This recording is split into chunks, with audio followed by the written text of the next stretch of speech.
time for my June favourites. Hi guys and welcome back to my channel. Today I'm going to be doing my June favourites, talking through my fave products of the past month. It's mainly makeup slash base products that I've been loving. I've started doing a whole new thing and I want to share it with you. Let's kick off with that, shall we? So my first favourite is the Glossier Stretch Concealer. Now I know that they've changed and added to the shade range, which I think is brilliant since I bought this, but I'm using the colour Light Clair 10. I don't know if that still aligns with it, but that's the colour I'm using. It was the lightest one available when I bought it. As I mentioned, this is a concealer, but actually I've been using it as an all-over base, and I've been using it with this brush here. So this is actually, I believe, a cheek brush. It's by Real Techniques. It's the number 300 brush from, I think it's like their Precious Metals collection. These two have been a dream team. I didn't necessarily have an issue with stretch concealer, but it was one of those things where the coverage was very light. So I just found myself gravitating towards more heavy duty things. I didn't mind it under my eyes, but there was other things that I preferred. But I was watching a YouTube video where somebody used it as a foundation. They just used a light fluffy brush and used it as foundation. So I thought I'd give it a go because it was sitting in my collection, not really doing anything. Like I'd use it every now and again.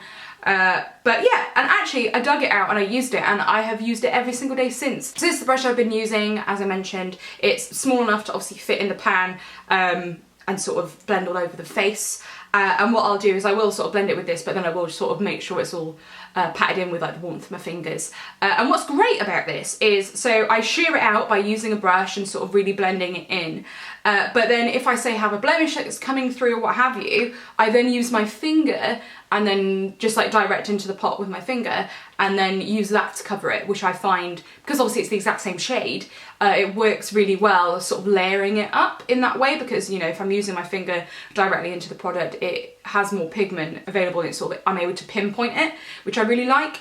You would think that it feels heavy on the skin, but it doesn't. And I've just been really enjoying the finish. It's very lifelike. Yeah, I've literally, as I said, used it every day since. Now I realise buying a concealer and using it as a foundation is not necessarily the most money-friendly thing, but what I will say is it is good for travel. Like, this is teeny tiny. You can use it as a face concealer and your foundation. And I did actually use it. I went away for a weekend and I took this. And yeah, you know, if you were taking liquids in a bag, this is actually a really good product to use as your base for that product. Particularly if you're going away for a summer holiday, you know, this product comes into its own sort of when you're hot and sweaty. Like it really lends itself to summer skin, I find. And yeah, I've been using it and I've been loving it. Mentioning that, one thing I did find is if I set it with heavier powders, it didn't really work out. So I dug into, or I found like, yeah, it just didn't lend itself to heavier powders. So I dug out my Hourglass powder. So I have the shade, I think it's Ethereal Light, it's rubbed off the back, as you can see, hit pan on that one. And this is the Ambient lighting powders, you know these, and these are expensive. This I think is £40, which it's a lot, but I really haven't found anything that compares to it. I found things that are similar, but I've never found anything that's like a bake, because I imagine this is baked by the way that the pan looks. Yeah, I've gone through a whole palette of this before. It's never something that I've stopped loving, but you know, you go through phases with products. And I just think these two work really well together. It just sets the product, because you know, this is quite emollient. So I definitely feel like I personally need to set it, but it just keeps that lifelikeness to it. Because you'd look at it in the pan and think that this would be like a highlighter, like really highlighty, but it is not at all. And yeah, I just think they work really well together. I use a duo fibre brush with this as well, so that again has like a nice light depository situation.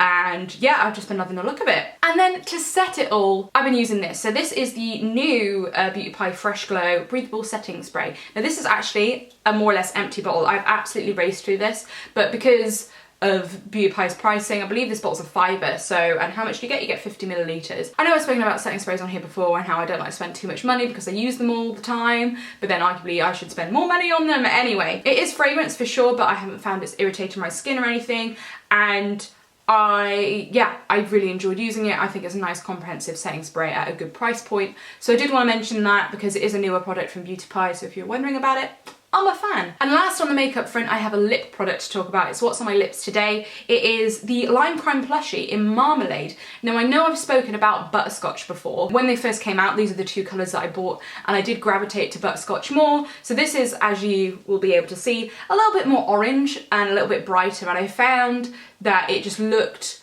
a bit more sheerer on the lips than I would maybe have liked. So I gravitated to Butterscotch, which is more of a brown, a warm tawny brown colour, which I still love that colour, I think it's brilliant, but I feel like actually I've started layering this with my Holy Grail lip liner, the Milani Spice lip liner.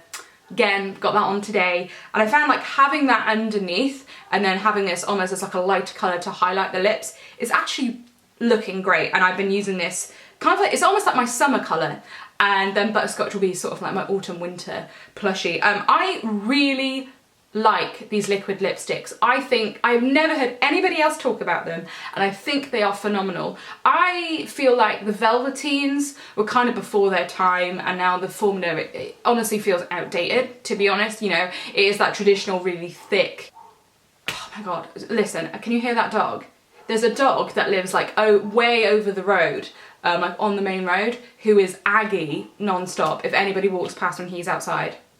And very clearly somebody's walked past. Oh my god, that fucking dog. I want to know what grinds that dog's gears, because he's so angry all the time. Anyway, with the Velveteens, I feel like they're a little bit outdated. They are that traditional really thick formula, and I always find with those like more thicker formulas, there are times where they can look brilliant, but it is, and you can have like the same variables, like your lips are in the same condition, like they're really soft, they're really hydrated, but sometimes it just doesn't work out. And I find that, I don't know, sort of not the older I get, but I guess the more that I experiment with makeup, I just feel like I'm not willing to risk having a bad lipstick day when I'm like, why don't I just have lipsticks, that's great. Anyway, so these are sheerer than those, and I haven't tried the Colourpop blotted lips, but I imagine they're similar from reading about them. It's a sheerer liquid lipstick formula. It's like so comfortable, like I wear this during the day all the time. They are just like a sheerer liquid lipstick, which maybe sounds like you don't necessarily want that, but I feel like for more nude lips, it almost kind of makes it look like more soft and more stained,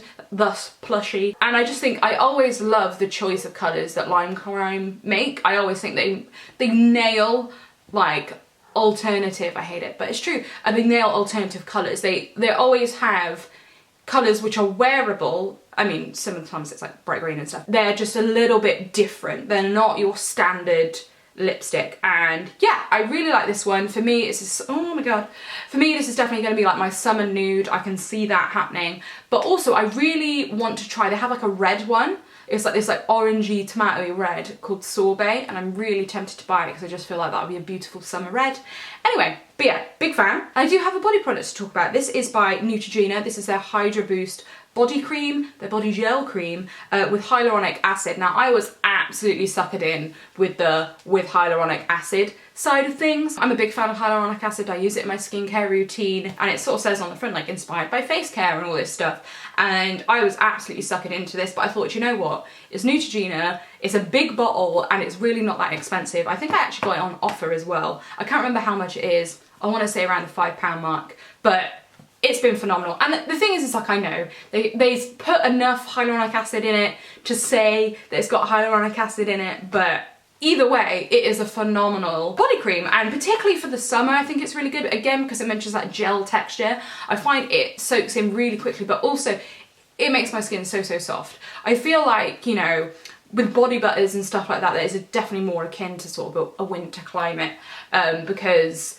you're already probably sticky enough as it is from the heat, whereas this, it doesn't have like a cooling effect, but it just feels really nice on the skin. It feels really nourishing on the skin, but it's like light. It feels light, but it doesn't seem to compromise on moisturization. So I've been using this every time I get out of the shower. I'm about a third of the way down now, and I would not recommend it enough. Like, because I also, so I do my limbs, I do my legs and my arms, and I just feel like my arms are just infinitely softer.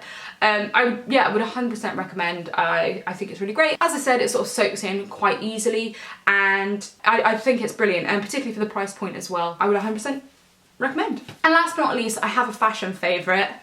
It's my Dr. Martens. Now, I have had these since I was 13, and I'm turning 26 this month, so these are hardcore. These are the standard sort of Oxblood 8 eye hole Doc Martens, and I love them. And oh, I'm just gonna put them down because, as I said, I've had them for a very long time.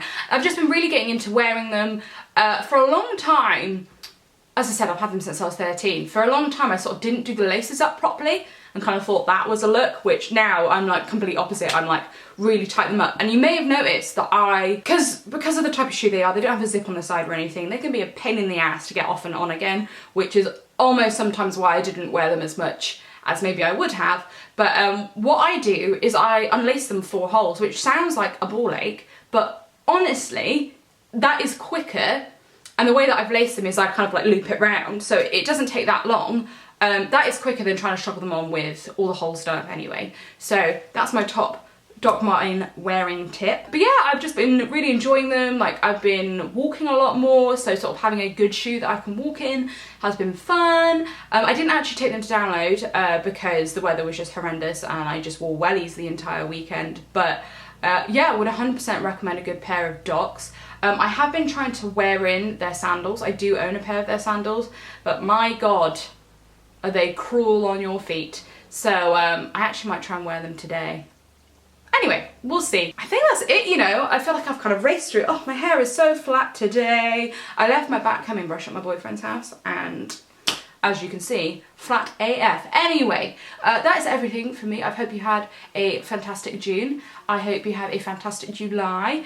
Oh, by the way, I mean, I guess download was definitely a favourite as well. You know, if you haven't seen my, I think it was my last video, no, the video beforehand, I did a festival packing video. So if you're going to any festivals this summer, that is something I'd recommend. Also, I have a podcast. If you didn't know, we've just done one. I do it with my friend Gianna, and we put that up the last Monday of every month. So we've got a whole host of different subjects, but the most recent one is quite a fun one. We've done a few serious ones recently, and we wanted to do just something fun. So if you want to listen to that, that's always linked down below. That is everything from me, and I shall see you soon. Bye!